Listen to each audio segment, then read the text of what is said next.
my God. Same song sung no My more. glasses are so shiny.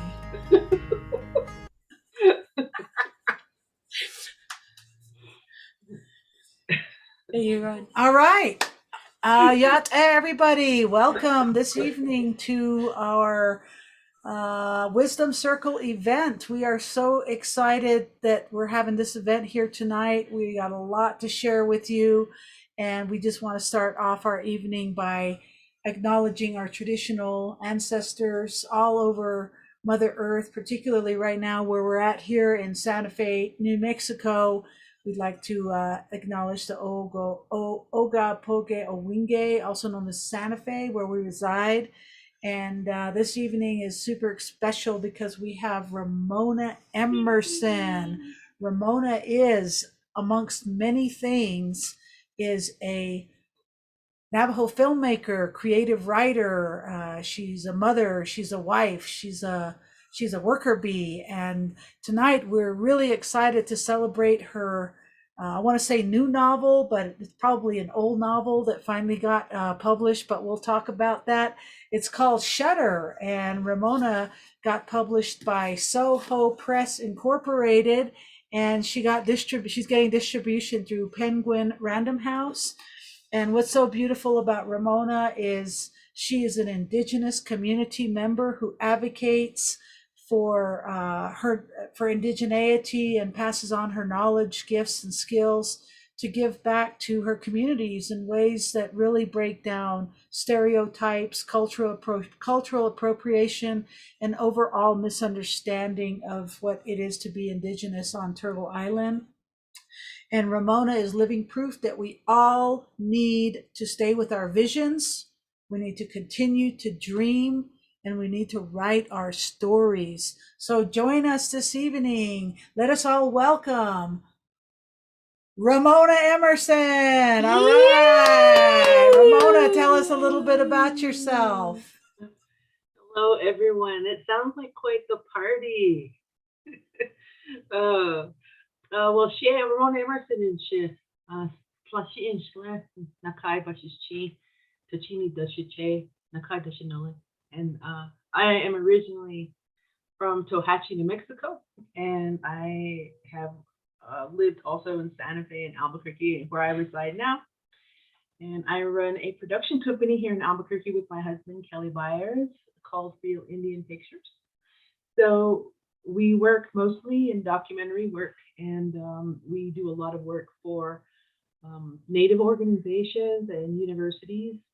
And that's how we make our money so that we can make documentary films.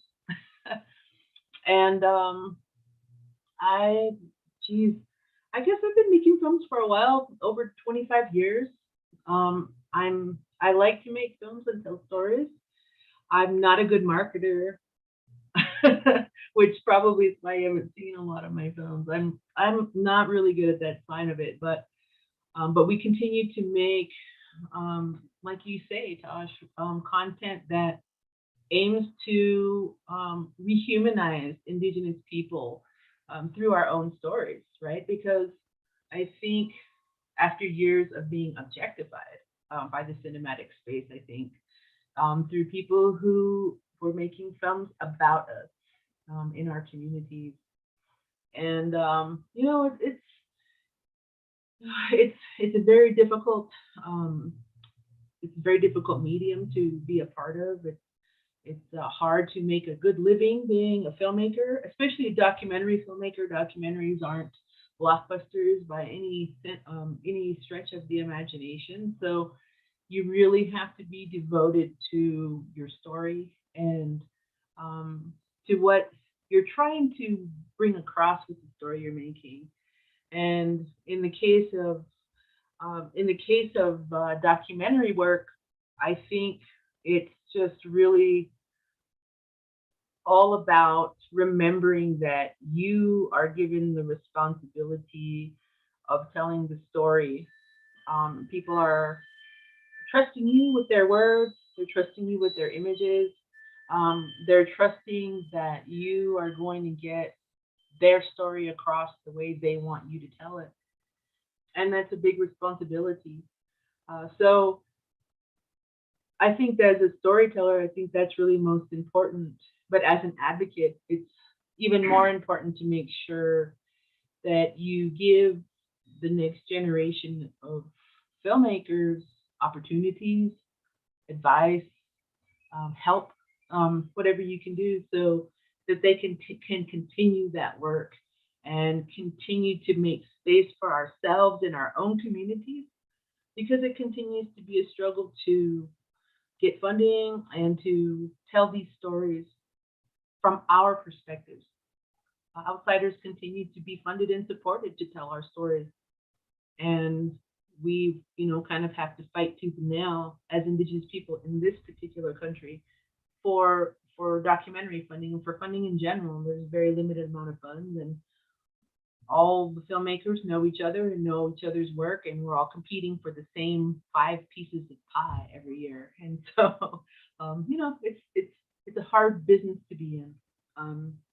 But I am looking forward to moving into the business of writing instead of, the business of hauling equipment around and looking for funding and begging for money and writing grants and that kind of thing.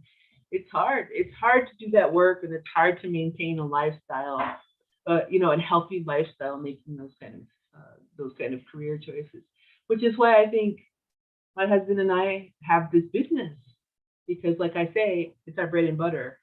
So we're able to making documentaries for everybody else in their programs and doing college campus tours or whatever they need, and using that money a lot of times to fund our own work and to help us survive and eat and take care of our son while we make these documentaries. So I've been part of that storytelling family, I guess, for years. I come from a whole family of storytellers, and my mother and my grandmother. My grandma was an educator, and she was a huge influence on me. She went back to school. She went back to college in 1986. She was 70 years old. And she told me if I can go back to school and go to college. I remember I was probably about 13, something like that, when she graduated. And she told me, if I can, some old lady like me can do it. She kept telling me, you can do it too. There's no excuse. And she came to UNM and she lived in the dorms just like everyone else. And it's an inspiring thing to see somebody, after she raised all of us, including her grandkids, she finally went back and did what she always wanted to do, which is to be a teacher. And I pull a lot of inspiration from her, and also from our shared love of movies. I think my aunt, or my grandmother, and my mother both had a love of film and movies, different genres maybe, but and reading. Also, my grandma really encouraged me to read, and she's the one that taught me to read when I was very young. And so we shared that interest and that love of storytelling and talking about books. And my grandma and I used to recite The Giving Tree and Peter Rabbit and Where the Wild Things Are when I was little, because I knew those stories so well, because my grandma and I would read them all the time. And so that whole part of storytelling, and that idea is really ingrained in me with my grandma. And like I say, my grandma and my family are big storytellers, and a lot of the stories that we started with are scary stories. I think a lot of the stories that were told to me by my cousins and my uncles and my aunties and growing up were scary stories, right? Meant to scare us into doing what we were supposed to be doing and not doing what we shouldn't be doing. And so we just kind of grew up kind of trying to outdo each other, trying to scare each other with whatever story we could. You're not supposed to talk about that, or if you whistle at night, they're gonna come for you. And have all my little cousins out there, they're gonna come for you, and then start whistling, and they all run for the house. That kind of stuff. That was just part of growing up, was having that storytelling. But my grandmother and my mother also had a love of the films, and I shared a lot of watching a lot of old westerns with my grandma. She really loved Gary Cooper, and we watched a lot of Gary Cooper westerns. And she also loved Clint Eastwood and Charles Bronson's, which were kind of like those Death Wish movies, and like um, Clint Eastwood, and all of those really bad '70s movies where he's Dirty Harry and Magnum Force and all that stuff. My grandma was really into that, and we would go to those movies, and we would really enjoy them. And my mom, the same way, was a big horror movie fan, so I've seen like every single bad horror movie that's probably ever been made. I was taken to The Exorcist, so I hear, when I was an infant, and I slept through it. So, like, they've been taking me to bad, scary movies since my infancy, and so it's kind of just part of me. So that's kind of where, and I think my mom being a painter and being an artist kind of also influenced me in some ways. I think because I kind of knew she prepared me for a life of being an artist, because I understood pretty early on that being an artist wasn't an easy thing, and that you had to work really hard to do it, and that you had to sacrifice. You had to not make money. There was just a lot of things that I knew that if I was going to do this, that my mom already kind of ingrained it in me, that that's fine if that's what you want to do, but at least I knew that that's the kind of lifestyle I was getting ready for. And also, I think just her ability to, because she does plein air landscape painting, and I feel like I have a little bit of her eye, a little bit of her framing. Like, there's something about the way you look at things, and the way you frame your life, and the way you frame the things around you. And I think by watching her paint and watching her be a part of that process, and because I've been watching her since I was a kid, so that whole idea of the look, what you put out there, really really does make a big influence. And my mom knew that. She did art that was not considered Indian art, and she couldn't sell it. And she would always say to me, well, if I painted a sheep, if I went out and did this plein air landscape and it was beautiful, nobody's going to buy it. But if I paint on a sheep and a hogan and some Navajo stuff in it, then they will, because they expect a certain thing from me as a Navajo woman, as a painter. They expect a certain thing. And she refused to give it to them.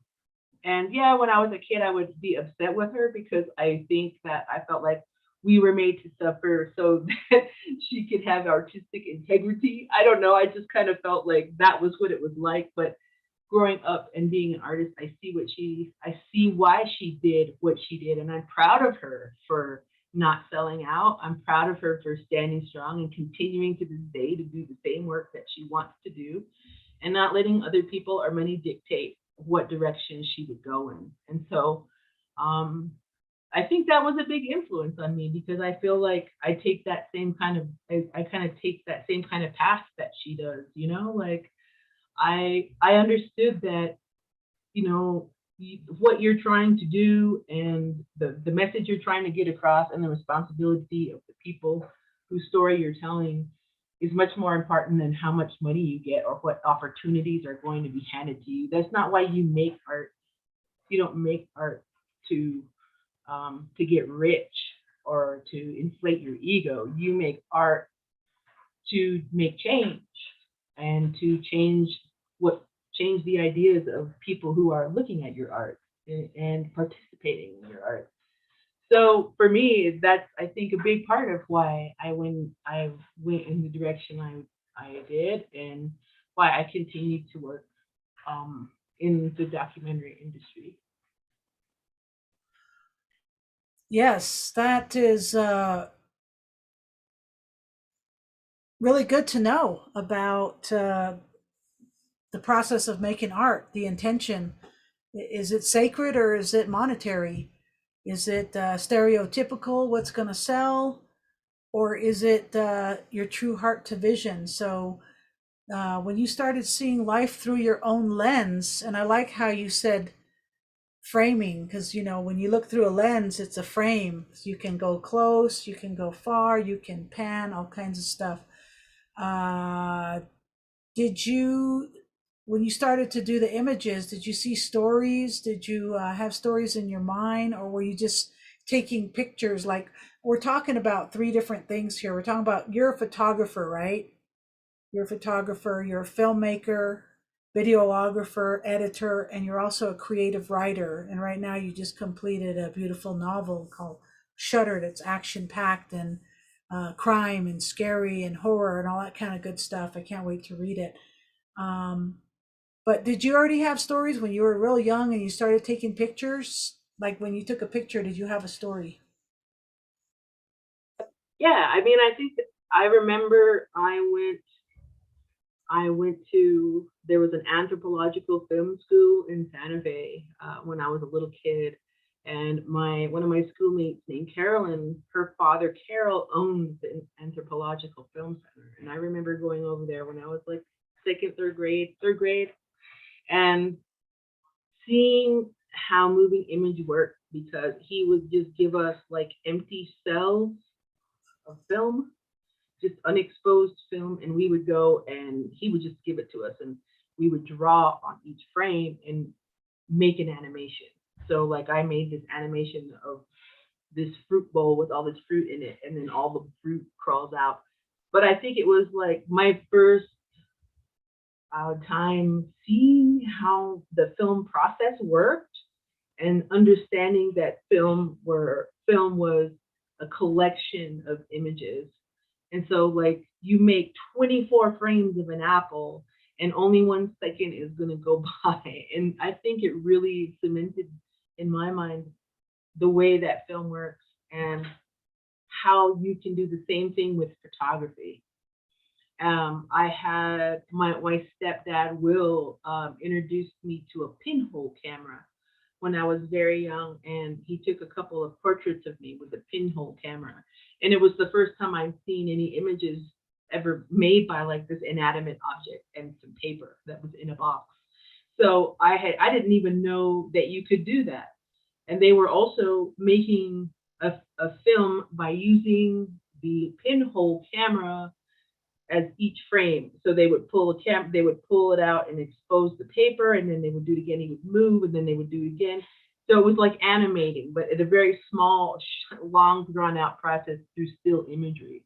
And it was part of some art thing that they were working on. But all of this kind of like, I just remember it like it was yesterday, because I think it was such a cool thing for me to see that imagery could appear on a piece of paper that easily, and that in order to make these images move, there was a significant amount of work that went into it.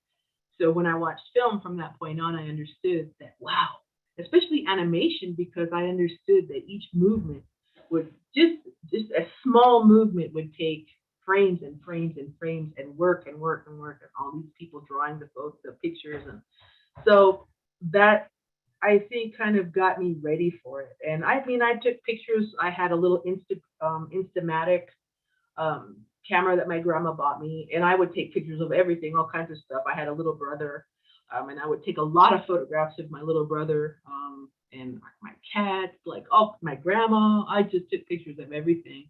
And I mean, my mom kept those photos. I don't even know. For me, it wasn't important. I was just taking photographs. And once I saw them, and I was moving on to something else. But I don't think I realized that I could be a filmmaker. I mean, I thought it was like a pie in the sky dream. And when I was younger, I wanted to be an astronaut. That's what I wanted to do. I wanted to be a pilot, and then I wanted to go into space. Film was very far from my mind. But when I found out my eyes weren't very good, and I might not be a good pilot because my eyes weren't very good,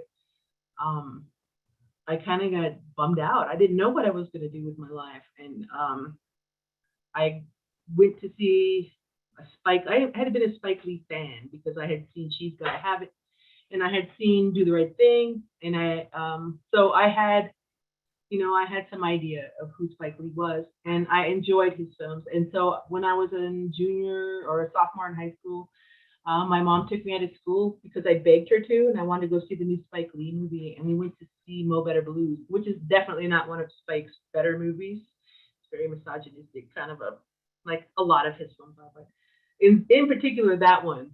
Um, but the visuals and the idea, the passion behind this guy's love of music and how he loved music more than anyone else. You know, no kid, no wife, no parents, nobody mattered. It was all about his music, and it was like this obsessive story about kind of his decline because he was just obsessed. But I thought he physically and visually embodied the idea of isolation and the idea of just this obsession that he had with his music. But he did it visually, and he made a lot of movement in his camera, just like he did with Do the Right Thing. And I was like, I think there was a spark in my brain that was kind of like, wow, you can actually like affect people's emotions. You can change the way people are thinking and feeling by where you place the camera and how you move it. I mean, I'd seen it like with Orson Welles and different people before, and I understood the concept, but I really didn't see it in place until I saw that film for some reason. And at that point, I was like, I want to be a filmmaker. That's what I want to do because I love to tell stories that way, and I want to use some cool angles, and I want to do some cool visuals. And so for me, that's kind of where it started off. But I mean, it was pretty quick. I realized also that right then and there that I wanted native content. Like, okay, there's all these other filmmakers from all over the world that are making awesome content, but where are the native filmmakers making native content? And it was like at that point where I realized there were very few people making content. There was like Diane Reina, who had helped produce Surviving Columbus, and Victor Montaespa, who made Imagining Indians, right? And other than those two, and I think Beverly Singer had done maybe Sandy Osawa, maybe, and of course, um, Merita Mito. They had all made some films. I mean, but they weren't mainstream. You couldn't find them anywhere. And I had to get to film school before I saw the actual films. Also, Arlene Bowman made another film at UCLA at the time that I was at film school too. Anyway, so there were very limited images of other women from the Native community making films. I mean, literally, you couldn't even count them on one hand. There weren't even enough to count on one hand. And that's just another thing that bugs me when there's a void like that. Well, where is that voice? Like, why isn't that voice happening? And now, 30 years later, it's good to see that young Indigenous women you can't even count them on both hands. There's so many from so many communities, all the way to around Turtle Island. There's a million women that are making movies now. And back when I started, there weren't anybody making movies. There was nobody, and there was no opportunities to really make films. Oh, and Ava Hamilton, she was another filmmaker very early on. She helped start the Sundance Native program. And then it just kind of now it's blowing up. Now it's blowing up, right? It's just in the last couple of years, Natives are given a lot of opportunities to make content, and I'm so happy that it's happening. But when I started out, I couldn't even imagine that we could be where we are now. But at the same time, we are so far away from where we need to be. I still think that the mainstream media, Hollywood, they still have an idea of who we are as Indigenous people, and they are very much invested in us maintaining the same tropes, maintaining the same ways in which they think of us and our communities.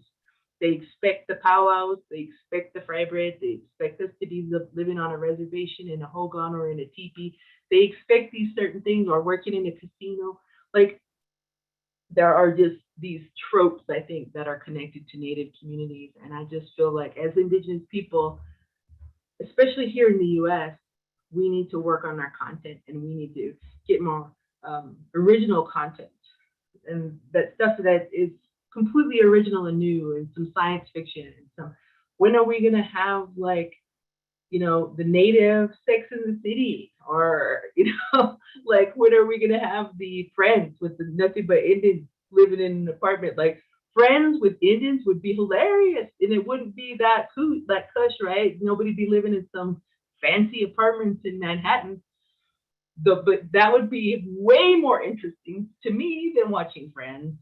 I mean, there's just a lot of ways that we can change the way that people think about who we are as a community, and we need to work on that still. We still need more work on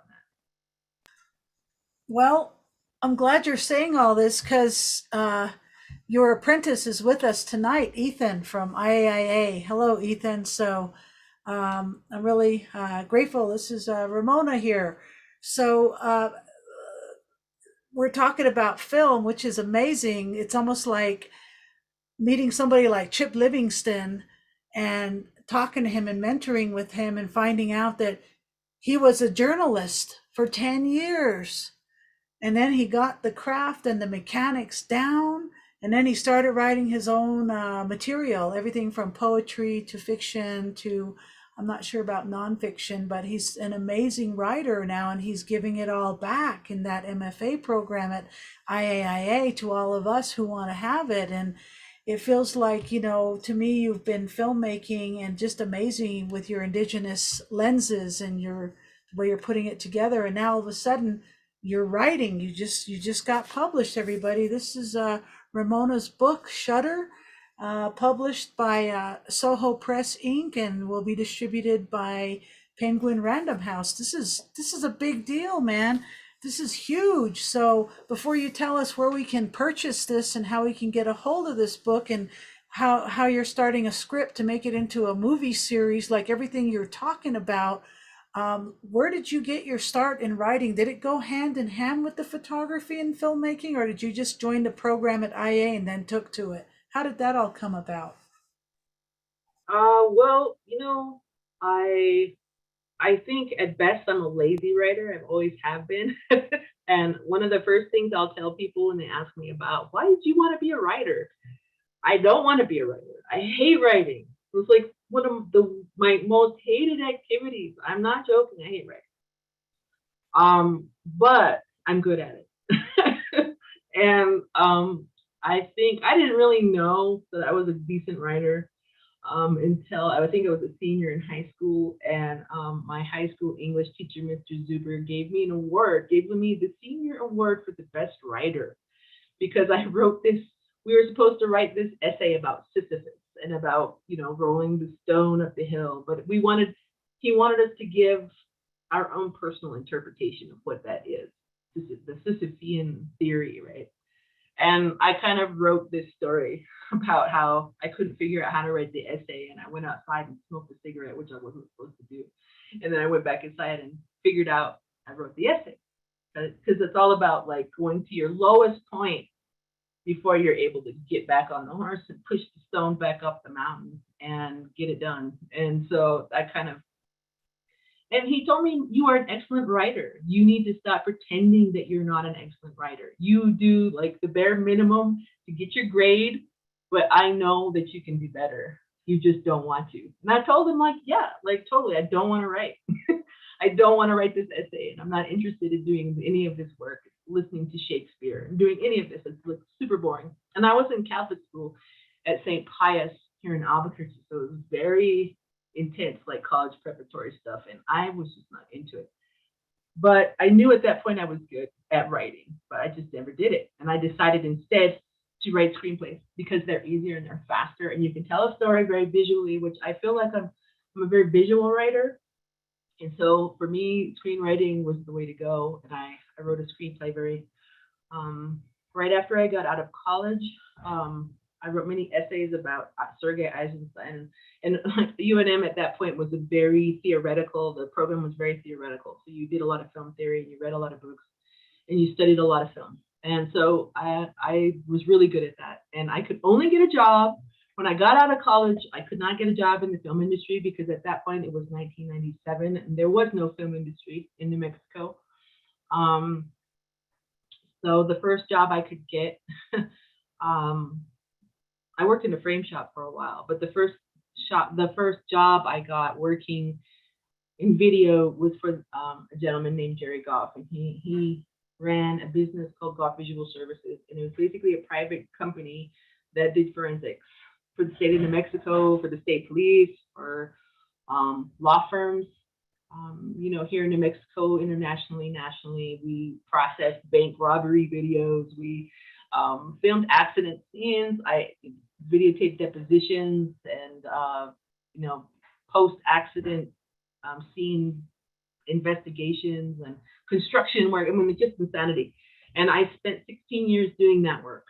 And my boss was very difficult. He was, he could be nice, and he was a very generous man. He would allow me to take equipment out of his studio to do our documentary. And that's, I think, the reason why I stayed working there for so long, was because he gave me that opportunity to use the equipment and to use the editing software that he had. And we were able to finish, I think, 3 films while I worked there, just because we were able to get the camera equipment and do all the work there.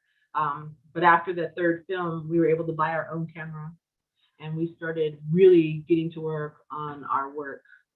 And I started to slowly step away from the forensics and eventually just quit completely.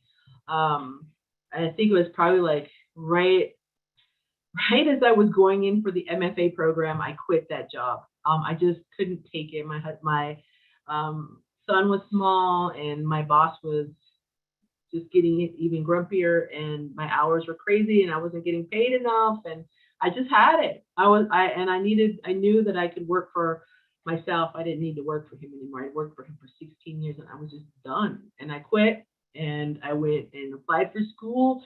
Actually, when I was still at Jerry's, I went to that Luceros work writing program that they had as part of the film office. And I went to that program, and I think probably like 6 writing workshops with my mentor, Joan Tewksbury. And Joan, kind of in the process of writing prompts and being in her class, I started to get a feel for actually writing again, something besides screenplays or grants, but something more of a creative, like writing short stories. I hadn't done that since I was like in junior high. I mean, really. So it just started blossoming like a story at a time, like the very roots of Rita and her relationship with her grandmother. Like that part of the story was developing as little short snippets in Joan's workshops. And I remember they made the announcement that IAIA was going to have this new MFA low res program. And I was like, oh, this is like the perfect program for me, because I got a business to run. I've got kids pick up at school. Like, I'm too busy to go back to the university to get my master's degree. And I just didn't want to deal with all of that. But I thought this would be the way I could get my MFA and continue to work. So I asked Joan. I was applying for MFA in the screenwriting program, and I talked to my mentor, Joan. And Joan Tewksbury is a very famous author. She's written a few books, and she's the one who helped write Nashville. I don't know if you've ever seen that film, Nashville, but she wrote the screenplay. So Joan, I begged Joan to write me a letter of recommendation for IAIA, and she called me and she said, Ramona, I would love to write you a letter of recommendation, but I will only write it if you study fiction instead of screenwriting. And first I was like, but Joan, why? I mean, like, and she was like, well, do you write screenplays? I was like, yeah. And she said, do you know how to write screenplays? I said, yeah. And she said, then why do you need to go get your MFA program? Why do you need to go do that? Like, that's a waste of 2 years. Just go and tell this story that you're telling. Like, keep telling this story. And so I did. I started to write a little bit more, and it was mostly just about the grandma and the Rita story, little snippets here and there of her growing up and that kind of thing. But I had wanted to do a documentary about Navajos who work as police officers, like Navajos who have to deal with death, of course, because death is such a taboo thing for Navajos in Navajo culture. And I thought, well, what about Navajos who are police? Like, what do they do when they have a dead body? They're at work. Like, this is part of their job. Like, what about doctors? What about pathologists? What about, like there are people who are going to actively have to handle dead bodies, and some of them are going to be Navajo, maybe because they're doctors or because they're officers or detectives or, who knows? And I thought, what is that like for them? Like, what kind of thing do they go through to feel safe? Like, maybe they just aren't traditional. Like, I started to think about like all of this stuff in my mind, and that idea I had for the documentary started to ooze into the story with the grandma, because I started to think about some of the stuff that my grandma would tell me, and I was like, because when I started working in forensics, like those first 2 years were super hard for me. Like, I'd call my grandma all the time and I'd be like, oh my God, grandma, I saw something today. I know I'm not even supposed to be looking at that stuff, and I have to do it though. I'm at work. And she's like, you need to quit that job. She was like so bad that I was doing what I was doing, and I thought, wow, all of this is playing in my head for a reason. Like, and I wanted to I started to think, well, maybe I should write a book about this kind of stuff instead of trying to make a film about it, because it would be much more interesting as a book. And then you could just make the character up, and then you could just do whatever you wanted. And so I applied to IAIA with the beginning of that story, which basically translated to one of the chapters where Rita takes a picture of the dead cat. So that was one of the early kind of things that I wrote in, and all the other stuff about the crime cases and all that stuff came later. But that was the initial thing that I got into IAIA with that story, and they really enjoyed it. I got to get into the program the first year, and started from there. And in the process, while I was at IA, I went to the APD CSI school, where they have a 16-week class that you can take as a citizen in Albuquerque. If you want to take it, you write an essay and you tell the police why you're interested in forensics, and you take this class for 16 weeks. And you learn about everything about forensics. You learn about blood spatter. You learn about ballistics. You learn how to pull a fingerprint. You learn how to store evidence. You learn everything about how to process a scene. And so I took that, and then I took everything I had been researching for the documentary, and then I took this story about grandma and myself growing up and pulled some things from it and put it into Rita's story, and started moving things around. And that is what came out of it right there. We got a request for you to read a portion of this. Do you have a favorite spot that's nice and quick and short? That is a very good question. I don't even know if I have a copy of the book laying around. but here, hold on a sec. Let me see. I think I do. Oh, that's really wonderful that we got a request. Was it from Annie B? Thank you, Annie, for that request. I've got about 15 questions we're not going to get to tonight, but let's hear a piece of Ramona sing music into her story here with her voice, her prosody, the beat, the comma splices, the periods. Well, how about this?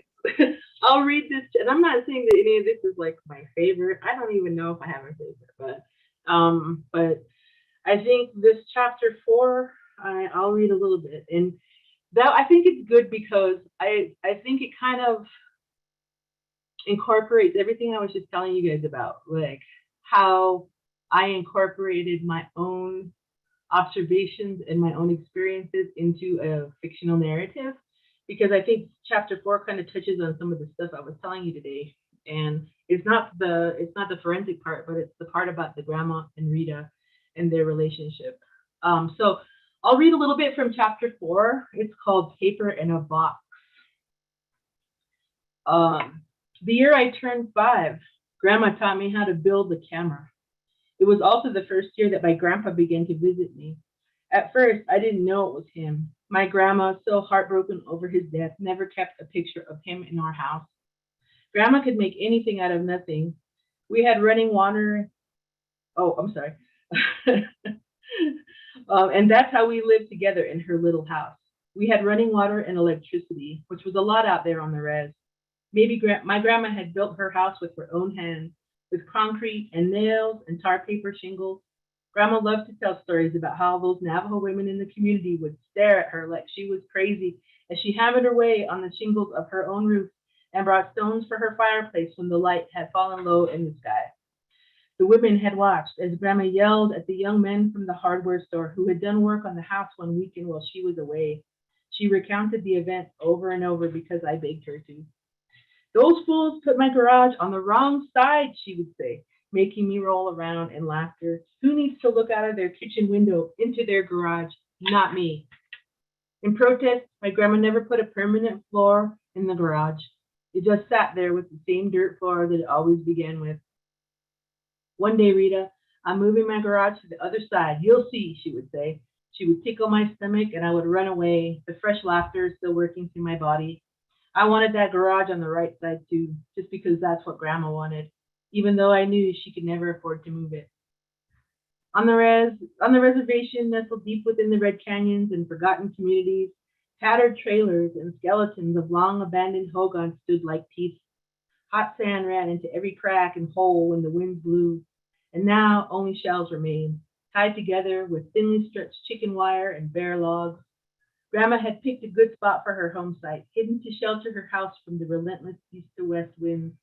Her home was a beacon of modern living, nestled between territories preserved in times gone by. The mountains were at her front door, which faced north, and a dry riverbed made up the backyard. She liked to grow corn and squash, lettuce and radishes. She sat out in the summer sun with me and her salt shaker, and we would eat fresh radishes from the ground, washed free of dirt with the cool water from her green hose. Grandma and I used to take long walks into the dry riverbeds behind her house, looking for the long green Navajo tea stalks that peeked out of the sand. Before gathering the stalks, Grandma would pray in Navajo and sprinkle her yellow corn pollen on them.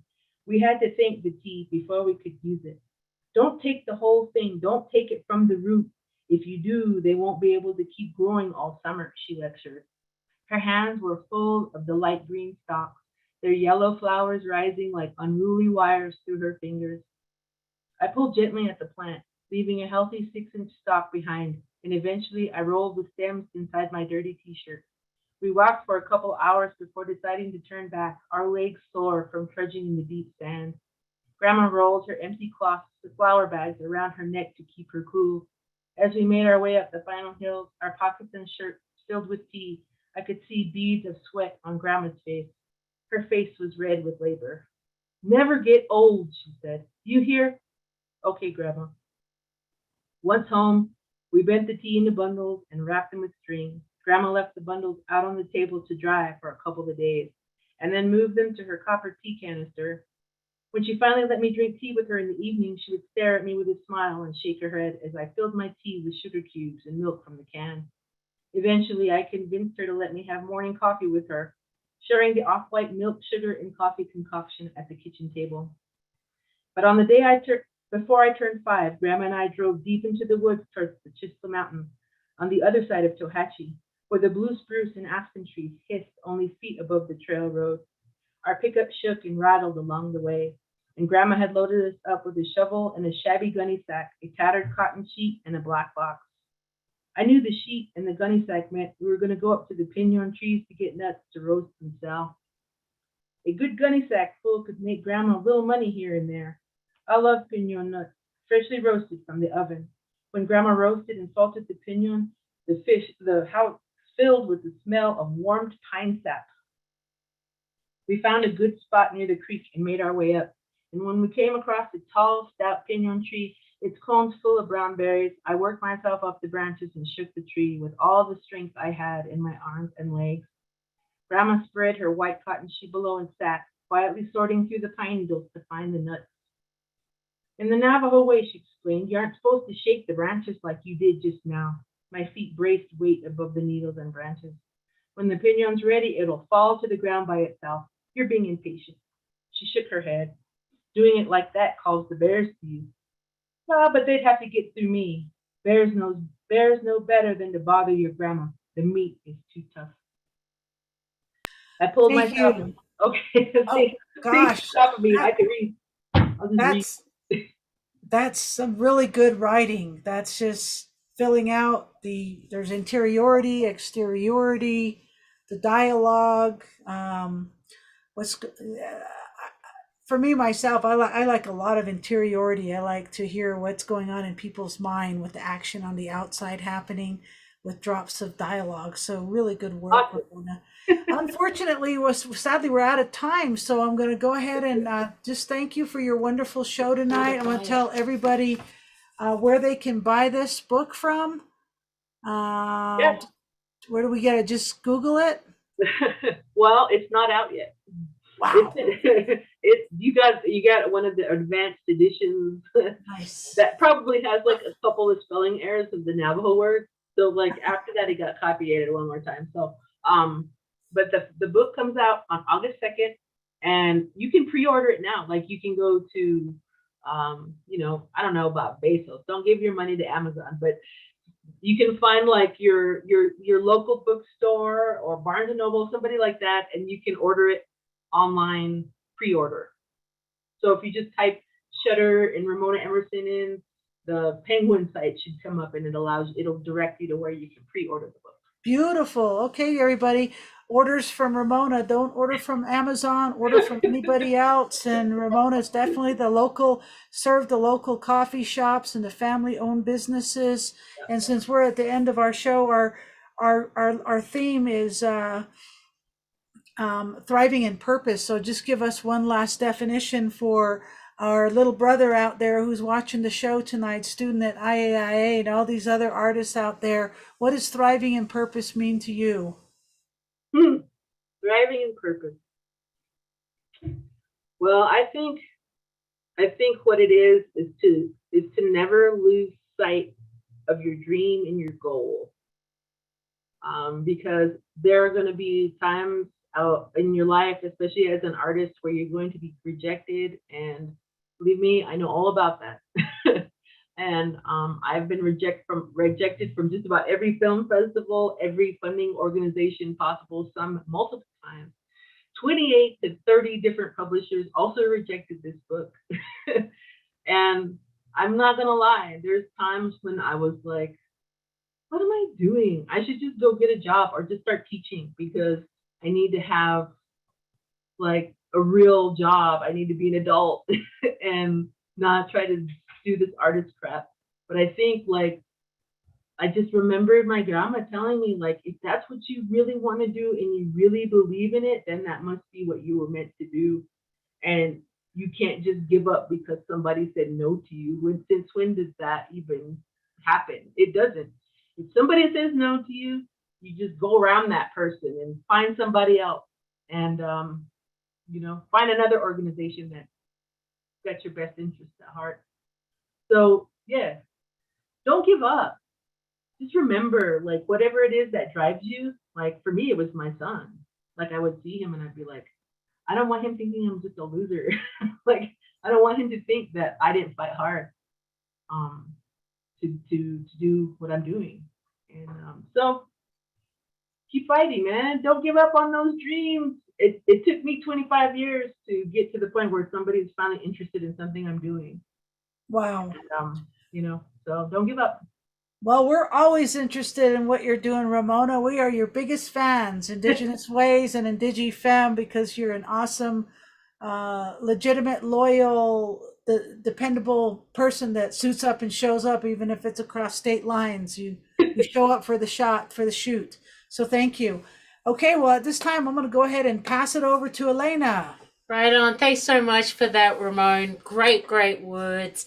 Just before we invite all our Zoomsters in and getting our social media people, if you want to ask a question or throw out a comment, please do in the chat box. But just a bit of a commercial break. Our wonderful Wisdom Circle, where we're out at the moment, is going on hiatus. And we will be reconvening in the third week of October. Why is that? Because for the next 5 months, from May through to September, every third Wednesday of the month, we have the Indigenous Ways Festival. Different parks around Santa Fe. It is in person and it is also going to be online. So for those people who aren't living in the vicinity around Santa Fe, you can also beam in. Instead of being 1 hour, 6 to 7 Mountain Time, it'll be 6 to 8 Mountain Time. And if you're in person, it's starting at 5. We've got all the activities that will be from 5 to 6 before we bring the main audience in. We are really, really jazzed about this. We've got artisans, food vendors, and the whole point of this is how do we bring our beloved community out 2 years after 2 years of whatever we've gone through.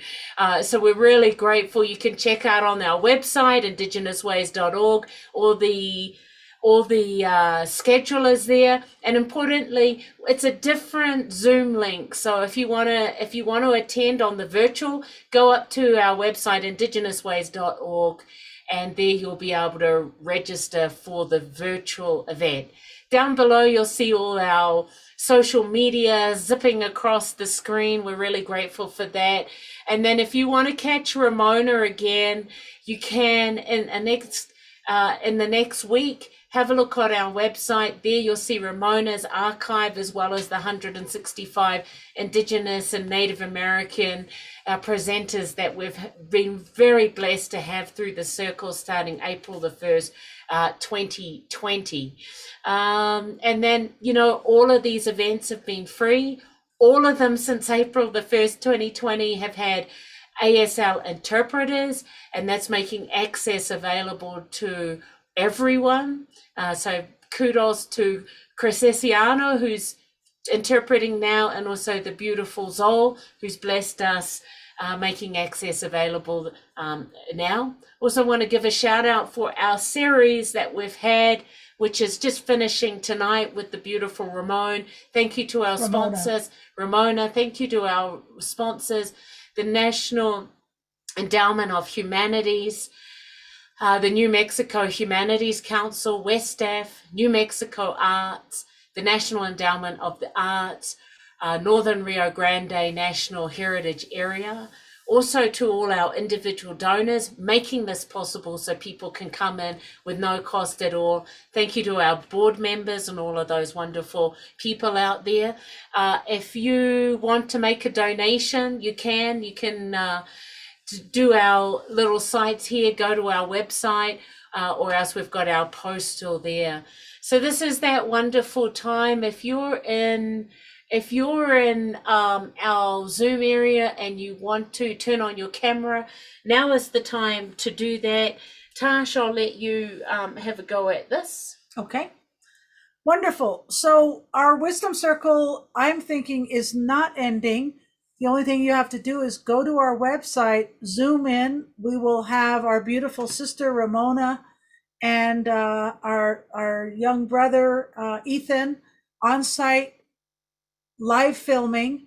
And right now I want to say hello to our beautiful founder of Indigenous Ways, Carol Harvey. Carol Harvey! This is Carol. Carol is a writer, she's a lawyer, she's an activist, she's Navajo, she's from her family are from Lukachukai. Would you like to say anything to Ramona this evening, Carol? We got no vocals. We need you to unmute.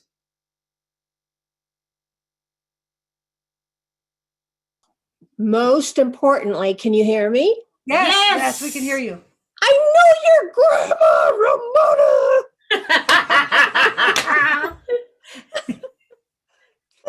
Awesome. Too incredibly awesome to see her granddaughter here in front of me reading a story about a person that I know and love. Oh, thank you. Thank you. Your story was so beautiful. Oh, thank you. I'm so glad that you knew my grandma. There's hardly anybody that knows my grandma anymore. Oh, so cool. Good to see you. All right. I just want to do a plug too for Carol. Carol recently authored her new book as well. So congratulations on that as well, Carol. And such a wonderful little small world we live in. All right. So who wants to say hi to Carol? We've got a couple well, it's of Ramona or Carol. I mean, to Ramona. Sorry, we're going to have Carol, you guys. We're going to have Carol. Would anybody like to say anything tonight? Terry Vincent, TV. All right. Yo. What's up, Terry? Terry here saying hi, Arlita. Hi, Christina Bueno. Hi, Tosh and Elena. Hi. Ramona, I was so fascinated by your story. And 25 years to get there, wow, that is a lot of endurance and tenacity to make it there. And also, it's very much thankfully to your grandmother for continuing to encourage you. And now you are serving as an inspiration for me. So just wow. Thank you, Ramona. Thank you so much for sharing your story with us. Very impressive. Thank you so much. And a real quick Yes, plug yes. for TV. TV teaches American Sign Language. She will be one of our presenters at our Indigenous Ways Festival. Acronym is IWF. So if you want to learn sign language, go to our website and see when Terry's going to be at the park. 15th of June. Okay, Terry will be June 15th. She'll be teaching American Sign Language. So please join Terry Vincent on that time. Our sister Arletta and Lukachukai, would you like to say something, Arletta? And Rodney? Yate, Navajo Deaf Way. This is Arlita speaking.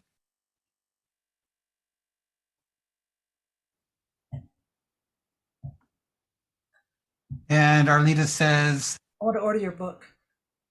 yeah, I would like to order your book. And I would like to have it in my possession. I'd like to have a copy of it. Well, Tosh, we got to get her a copy. Arletta, I will read this and I'll lend it to you, okay? And then when her book comes out, you can. Okay. I'll buy you one, Arletta, because you're my best friend. So cool. Arletta's an avid reader, Ramona. Okay. She's in Lukachukai, Been Unplugged, Old Way, Indigenous Way, Navajo Way, Firewood, and kerosene lamps, and beautiful. And Rodney too. So yeah, we'll get Terry a book for sure. All right, who else wants to talk tonight?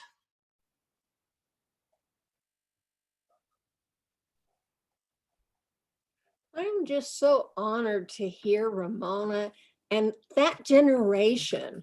It's such a different exposure to me because, I didn't grow up with all of that, new stuff, but it's wonderful to hear about and to hear about our younger generation of Indigenous persons expanding their horizons.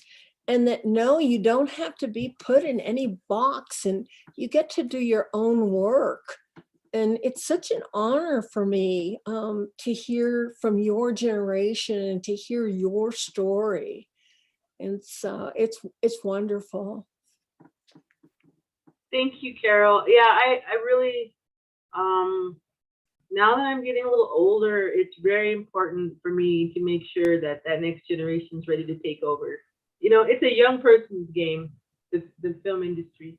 But these young people who are in their 20s and 30s always blow me away with their knowledge of technology.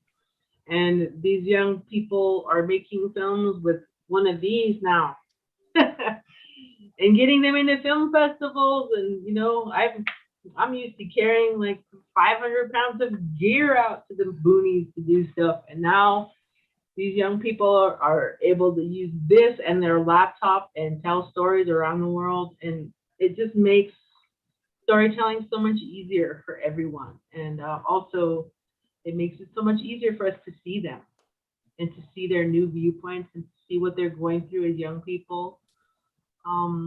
It's an important part of how our Native people are going to be seen in the future. Beautiful. All right, beautiful, Ramona. Those are wise words to finish on with the beautiful Ramona. We're about up the top of the hour. I just want to take this time to thank all our people who have come in live, whether that be in Zoom or our social media. Amy Lafferty says, hi, Ramona.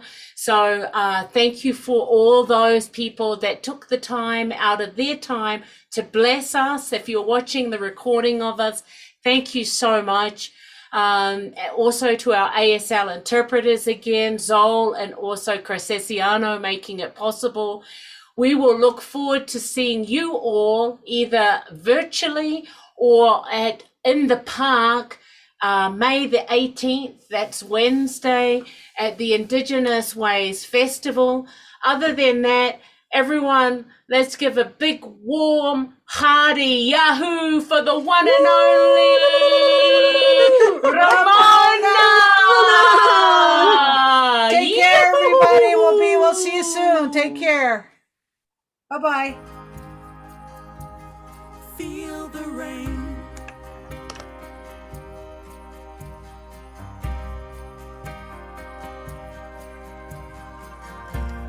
Wet my hands, feel my face.